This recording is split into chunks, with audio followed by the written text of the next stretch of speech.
I'm Sloane, and I know basketball. Today's guest started as a 3-star recruit in high school and is now a 10-year NBA veteran. His journey from hooping in LA to earning first-team All-Conference at Colorado and now playing for his hometown Los Angeles Lakers is a story you won't want to miss. So, let's get to know Spencer Dinwiddie. Okay, so Spencer, I'm 16, which I'm sure for you that was a really long time ago, but I need you to think back to when you were 16 and tell me what you were like personality-wise.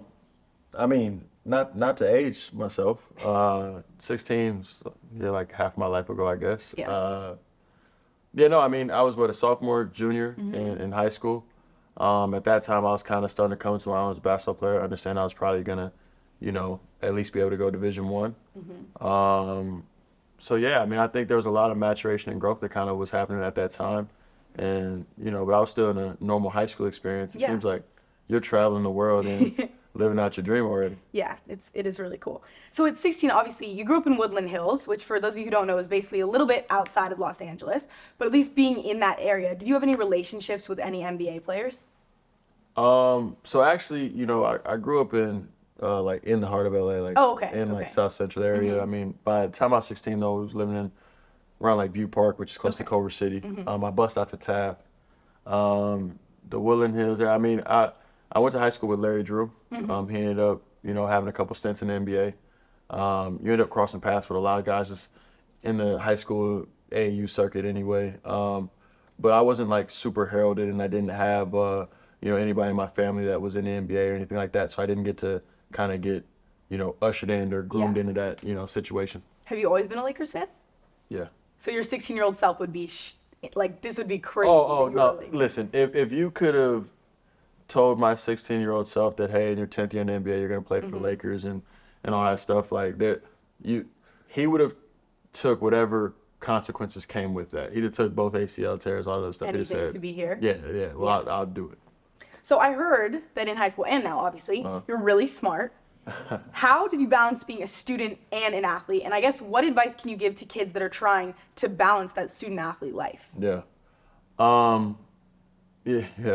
mean, I credit my mom a lot. She got a PhD from USC. She's brilliant. Stressed academics early. I'd like to think I'm fairly intelligent. So school kind of came easy. I was able to, get good grades with effort, but not too much effort. I think what I really sacrificed growing up was just social life and that stuff. I think you can kind of pick two, basketball, school, having fun, and so I just delayed my fun until I got an MBA basically. Then kind of sort of back half of college, back a couple years. I mean, in college, probably. I did have a little bit of fun junior year of college, but other than that, I mean, I pretty much had that delayed gratification mentality, and just stuck with what would get me far in life. Yeah. So after high school, what was the thought process with choosing Colorado? I know you had an offer from Harvard, which is obviously a non-traditional path to go down, but I think a lot of people now are starting to sort of try the Ivy route, and they want to be that first option. For sure. How did that go for you? Basically, I mean, again, my academics were pretty solid, so you had some of those prestigious schools on that side looking at me. I got pretty much most of the Pac-12 to offer me, along with obviously Harvard. But the differentiating factor between most of the Pac-12, Colorado and Harvard, was Colorado and Harvard really just stressed hey, we love you. You're going to be a centerpiece of our recruiting class. You're going to be the guy that we want. And then when it came down to those two schools, I really just had in my mind that I wanted to go to the draft early. At the time, I knew I wasn't going to be one and done. I wasn't McDonald's All-American or anything like that. But I really, in my heart, believed I could do 2 years and leave. And there just wasn't a precedent for somebody doing that from the Ivy League. So I knew if I could go to the Pac-12 conference, play against the best players, show my talent against them, then I might have a chance to leave after 2 years. Yeah, and what are your thoughts as a Colorado alumni on Coach Prime coming and taking over? Oh, it's epic. It's epic. I went back, caught a couple games. I got to meet him, talk to him a little bit. He's an inspiring guy. I see how he's turned the program around. I mean, I'm excited to be a part of it.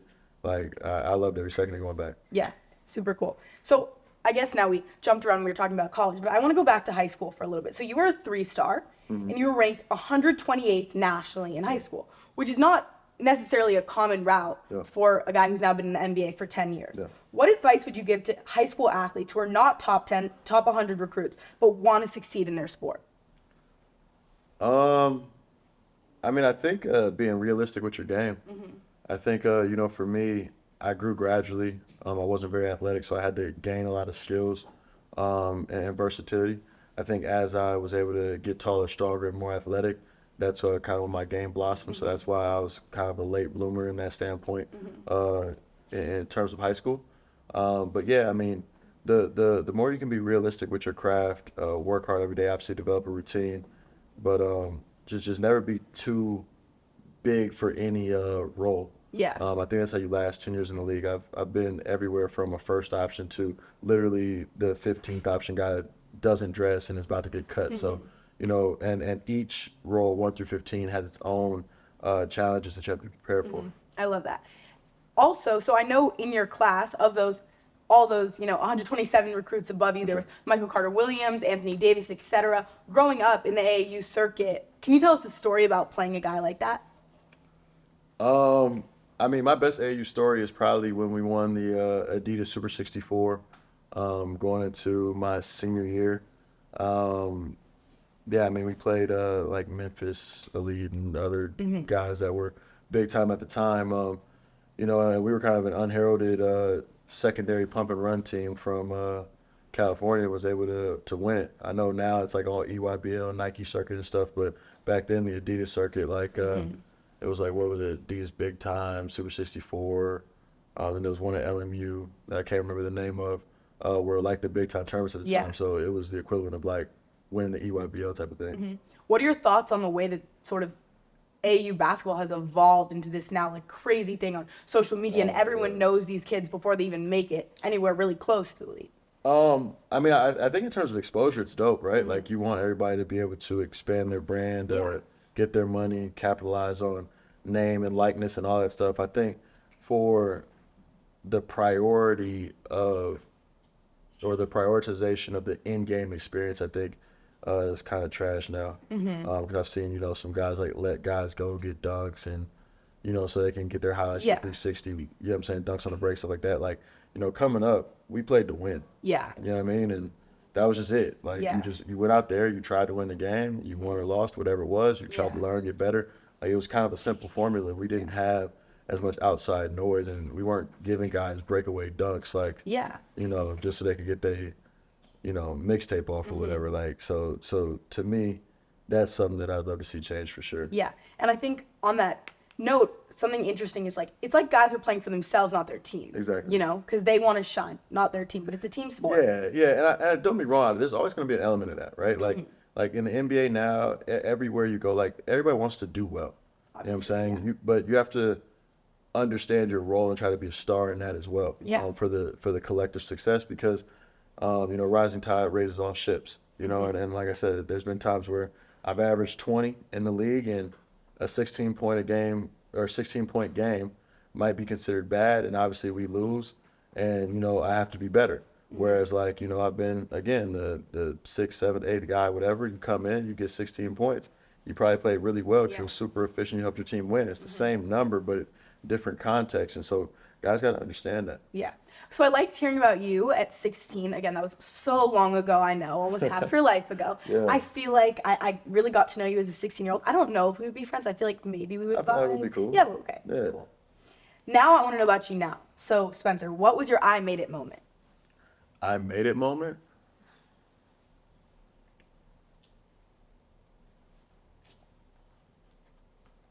The head scratcher? Quite literally.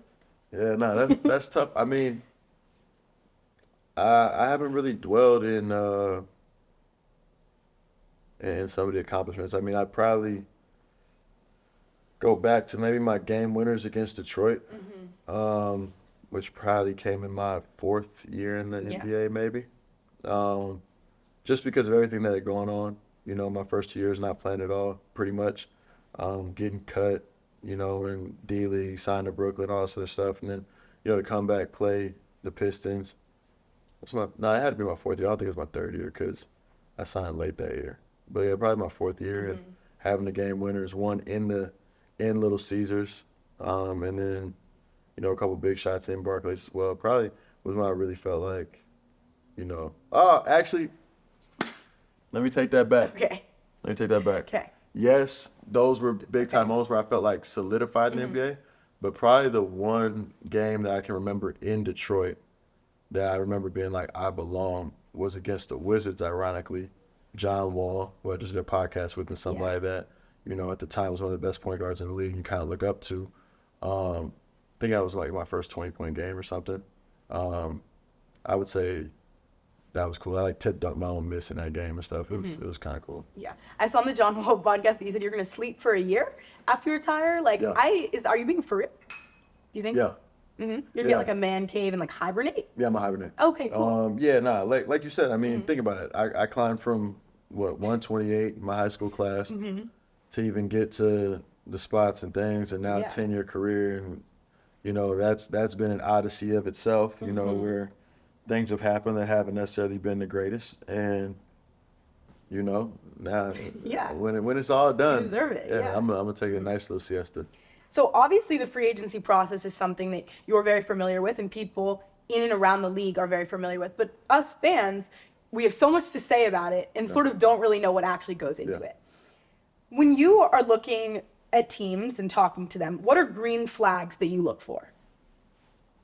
Green flags, I think, you know, obviously when they have a specific plan for you, you know, and then you look around the roster, it doesn't seem to be like conflicting messages. Yeah. You know, sometimes, and this hasn't necessarily happened to me because I was mostly in free agency just like one major time. Yeah. But let's say they have 3 centers on the roster and then they promise, you know, another center that they're going to start or something like that. It's like, how Doesn't make sense. It doesn't make sense, you know? So, you know, some of that goes on. I think obviously, you know, you definitely want the financial component to be whatever you want it to be in terms of market value. Then you got to look at like living areas. You know, is it conducive to whatever lifestyle you enjoy? Your vocabulary is like insane. I'm like, half these words that you're saying, I'm like, I have not learned what those mean yet. Conducive. What does that mean? It just blends well. Okay, right? okay. Like, you know, for example, let's say you wanted to party, like I think Miami's probably a great city. Yeah, you okay. know, Miami's, I understand. some of that Conducive nature, for that. yeah. Yes, okay. Gotcha. But yeah, I think it's just a multitude of factors. So I once saw a story where Shaq said he had signed with the team mid-season and he like broke the record for the amount of money, I don't know, spent in Walmart in one day or something because he just moved to this city. So he like bought like TVs, like food, refrigerators, etc. In the first 48 hours that you signed with the Lakers, what went into that whole process? Oh, I just got a jet and came home. I didn't break any Walmart rules. I mean, obviously I already had this house. Yeah. And, you know, I'm from here, so, you know, when I signed, I mean, should I have a house in Dallas too, but both of those places were like home. So when it was coming time for that kind of decision, that's really all I was doing, was just going back to the crib basically and just trying to like reset, regroup, take a split second to kind of refocus and then figure out what that team needs from me and dive in. Cool. So you're playing the Cavs on Saturday. Walk us through your preparation process for that game, or I guess any game, whatever team it would have been. Yeah, I mean, I think that one's a little bit interesting because that's a noon game. So, you know, I'll probably have to get there at 8 or 9 in the morning.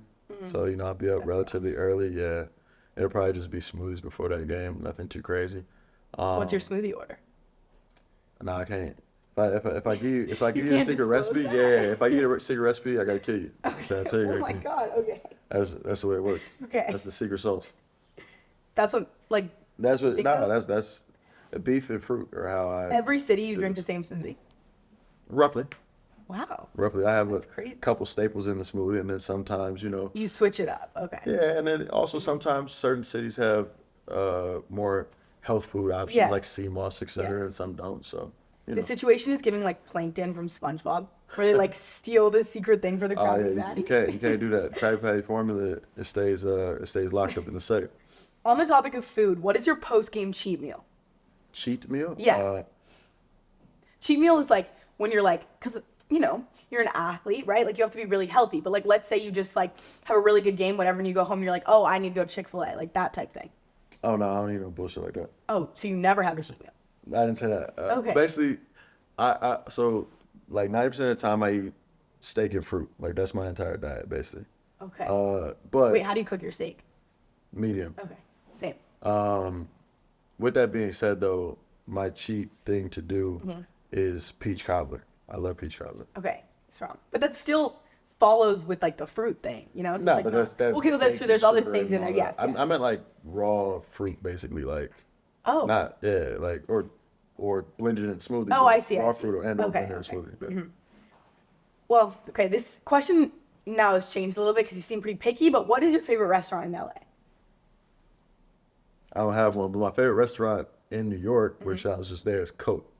Okay, I've never been there. COTE Korean. It's like the only Michelin star Korean steakhouse in the country or That something. sounds fire. Wow. No, it is. Have you tried the Kogi truck? Do you know what that is? I have no idea. It's like this like Korean truck in LA, and it's like Korean barbecue, and it's like in Venice, like on Abbot Kinney. You can like up. Literally the best food I've ever had. It's insane. I would Oh love it. yeah, if you like Korean barbecue, then So go to fire. Cote.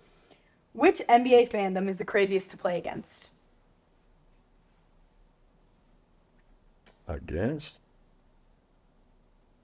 Like which fans are saying the most out of pocket things? To me, probably the Knicks, just because I had like beef with them for so long. Cause like when I was in Brooklyn the first time, they were ass. So I used to troll them all the time. Cause you gotta remember, like, in terms of prestige and franchise, like of course the Nets are the Yeah. little brother to the Knicks, but we was really whooping that ass. You feel me? So they would talk crazy, and it's like, yo, y'all Yeah. haven't been good for a long time. So then when I got back, the tables had kind of turned, and they were giving me hell. Yeah. Yeah, I mean, You and Spike ever get into it? no. Me and Spike never got into it. I don't think Spike was invested enough at the time because like they They sucked. weren't. Yeah. Man, Yeah. like I done had like 30-point games in the guards and stuff, like walk off dunks and shit. Like Yeah. they weren't. Yeah, they sucked. In the next 5 years, who do you think is going to be the face of the league and why? I hope it's Anthony Edwards, cause man, that boy good. He's nice, and he's got a His personality is just like. well, so yeah, good. he's funny, but he's got like a streak to him where he wants to take on the challenge. Yeah. I think a lot of guys don't. You know, I think a lot of guys, they'll play offense or they'll play defense. They like Anthony Edwards, game on the line, wants to stop the best guy. Like Yeah. it's some of that old school throwback Kobe type stuff. Or what? You know the rumors about MJ being his dad, right? Nah, man, I ain't getting into that. So you played on 5 different teams in your career with some pretty incredible teammates. Yeah. Can you give us your starting 5 of your best ever teammates? Oh man. Luka for sure was in there. Yeah. At the 1. Bron is definitely my 4. KD's my 3. Okay. AD's my 5.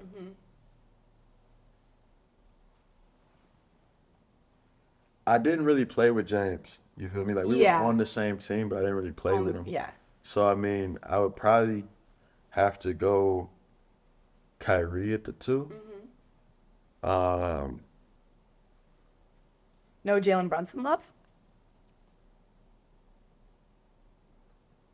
Over Kyrie's at 2. Yeah. Yeah. As like Probably as not. a 1, I might be able to give JB the nod. I think, but as a 2, like Kyrie, people That's- don't understand. Kyrie is at the 2 is tough. Like if Kyrie was like 6'7", it'd be a different style of conversation for real. In Dallas, obviously Jalen Brunson wasn't the same player that he is now in New York, but could you, I know you only played with him for a year, but could you guys see that like he had something like cooking in him, like he was going to be a star? Star, I don't know if I'm gonna go with star, but like you definitely saw it. I mean, when he got those Luka style possessions when we were in the Yeah. first round against Utah, like we were beating Utah without Luka. You know what I'm saying? Some of that is like And that was running through him. yeah, like in that series, obviously you could see like okay, this guy can really like run a team. He can score at a big time level. I think he had 40 in one of the games. So you just knew like some of that obviously is also Dallas offense because like man they make it easy on the guard over there. Well, I used to love that. But yeah, no, JB's cold. Like JB's super cold. Okay, so during your NBA career, all 10 years, who has been the hardest player you've had to guard? Probably prime James Harden. Houston James Harden. Yeah, that's unsolvable. Yeah, because he was like, I hope when he sees this, he understands what I'm saying, but he was like fat, quick. No, I'm That is telling so you, out of 'cause pocket. he's really strong as hell, but he was really quick.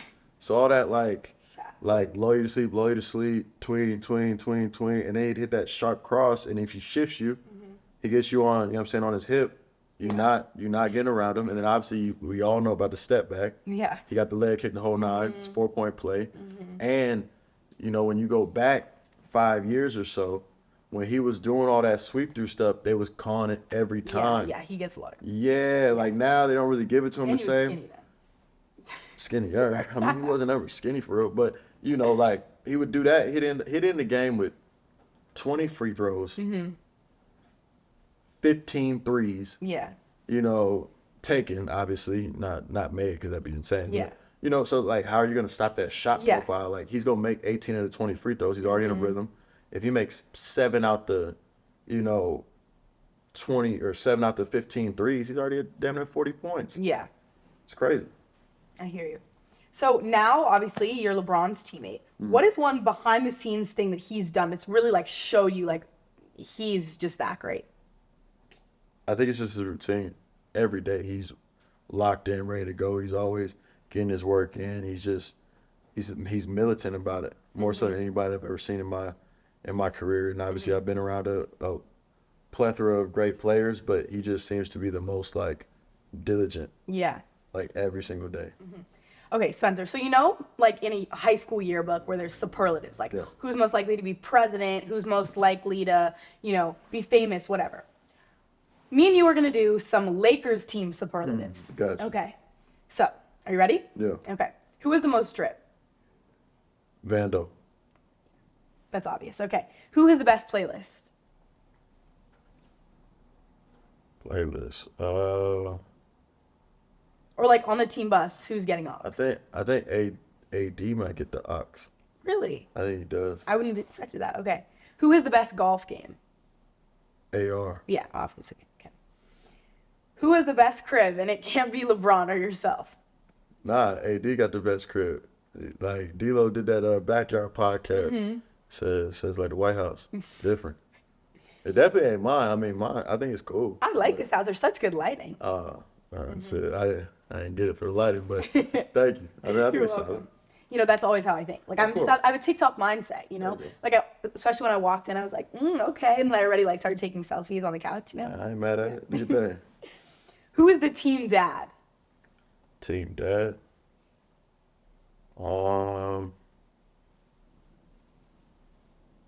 Since I've been around, probably Gabe Vincent. Really? Okay. Yeah. Not Bron? Like I feel like as like the oldest. Hell nah. Like I know he's like okay, whatever. I know yeah. Bron kind of goofy. Like he can jump through generations, and like I think that's one of his best gifts too. Like he's very smart, but he knows how to like bond with a 20-year-old is the same as you're gonna bond with a 40-year-old. Like speak the language that he needs to speak to communicate his message. It's actually pretty amazing. Yeah, that's so cool. Okay, lastly for the superlatives. Okay, this is a multiple part question. So, is there a Lakers team group chat? Who texts on it the most? And what is it called? Oh yeah, now there is. It's like I don't forget. It's forced. Can't forget. I mean, it's on my phone. It's for $40 or some shit. I don't know. That is not exciting. I really wanted it to be something exciting. Yeah, I don't know what it is. Who texted it the most?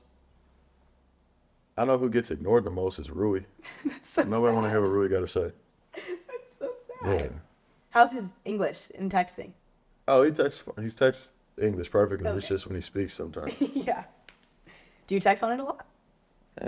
I just got in it Yeah, so it's like, a month ago, so I'm new to You're it. the new guy, yeah. Yeah, Oh, they had to add you. Everyone had to get the notifications. Spencer Dinwiddie got added to the chat. definitely. I like that. Okay, lastly. So this podcast is called Sloane Knows. Okay. So this next segment is called Sloane Knows Your Game, but to you. So I'm going to ask you trivia about yourself, Spencer. Okay. And I feel like you're a competitive guy, and you may think that you're going to be really good at this, but no one is good at it. Like, really no one. Really? And I know you're really smart, okay, and I'm sure you have a good memory, but I go deep, Shit. okay? Yeah. Okay. Yeah. So also another thing that I want to add is this is not like a complaining with the ref situation. Like I will tee you up and like this podcast episode can be over. Okay? So like Got you it. need to like you cannot complain about the scoring. Okay. Like this is very much like I mean I'll give you sometimes I'll give you like half points. We'll see how that goes. Okay. What was your high school GPA? I think it was 3.4. No, actually it was 3.2. Really? Over 1. Okay. In your first ever college game, Colorado beat Fort Lewis by how many points? I'm pretty sure it was up by like 1 million in the game, but maybe we won by 14. Okay, I'm going to give you one more guess because the 1 million was closer than the 14. Yeah, 32. Oh, okay, 35. That's like Damn. half a point. So, okay, you're at 0.5 out of 2, I guess. In your sophomore season at Colorado, how many games did you start? That's not old. Yeah, but how many games was that? Oh, it. The college season is usually, if you're good, you go like 23 and 10, 33. Yes. Oh. Hey, look at that. 1.5 points. Great. Okay. In your first NBA season with the Pistons, what was your season high in minutes? My first season should have had the 20-point game, so This is in Yes. minutes. No, I know. Okay. I'm saying, so that means I at least hit 30 minutes. So I'm gonna go with